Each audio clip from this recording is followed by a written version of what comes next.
Otumfuo Smash Tournament ekoso ewo ahinsan youth center na Jumadi no said they nka bo Honda Rope no games ni guso ekoso Ashanti Region fully represented na director Asare Bediako ye de ndenke ni mani se movie directing and acting and director ho adwuma and ma hu se odi akotene wo twani pa ba mienu miensa bi ye nkone ni director ni nkomo director wi amokode nyame adumu ni mumpai boy director ma hu se u bopa na wo kona wo ba director represent a region by me represent Ashanti Region. Oh okay.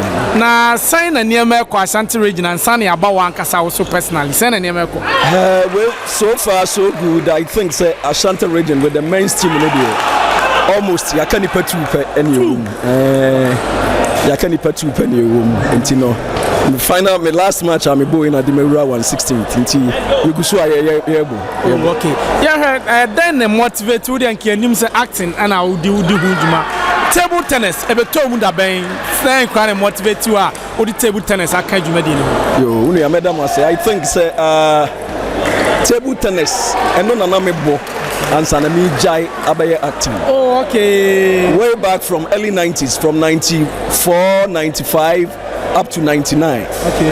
And Abaye Nipani Bebre because me started, you know, Yabo schools and colleges, 95 Yokowa secondary schools, 97 Yabasinko Cape Coast. I was part of the regional team. And I've been captain for Ashanti Region for almost 10 years. Oh, okay. In Timabo game Unache, a true table tennis. 99 after all African games, I was South Africa. You come by and Jai game and I'm the best started fully into acting. The table tennis there is my game dada. Okay. Yeah. That I am Ashanti Region. Say ankasa na association no ati samanya executives for say ana ati empo no ma ba ma say nkran bi no ha. Say na niam ko Ashanti Region. Oh, so far so good. So share movie there.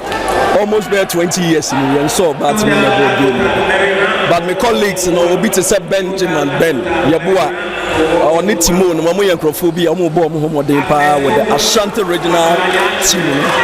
I believe said training now ma share ekoso ha no ade a so ani ema nyina. On the table tennis here one of the game a revival the youth, especially with the kids, you know.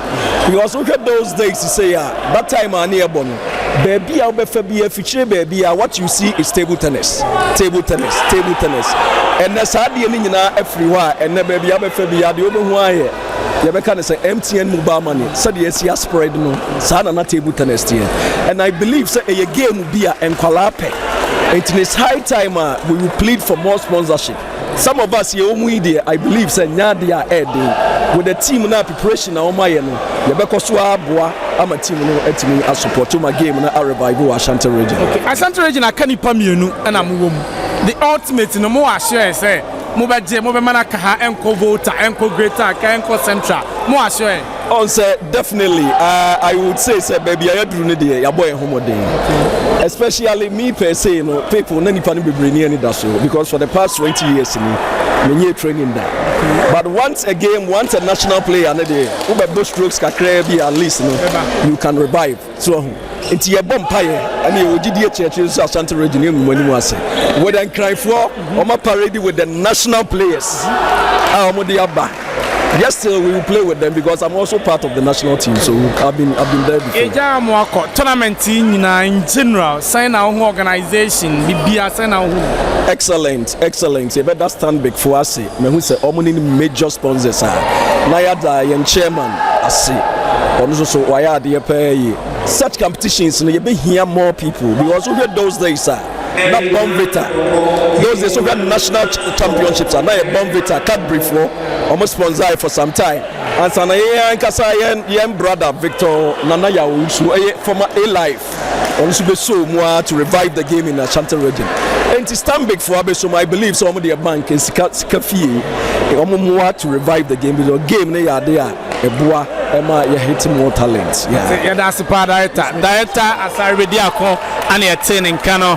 Oh no, is a Ashanti Region. No, Chim no. Akanipa 2 and a war Ashanti Region or more here at Tuniama Abua Ama Ashanti Region. Tino, Yabada Masanyasho Munkran say, Omon Koso, na Omomwana Ashanti Region Tennis Association Bibia and Konkai and Fat Emo. Yadaso, a gem. ɛwɔ ahensan estate youth center deɛ bɛsi bia no Opemsuo 104.7 yɛmama so NC ɛwɔ ho yɛdamase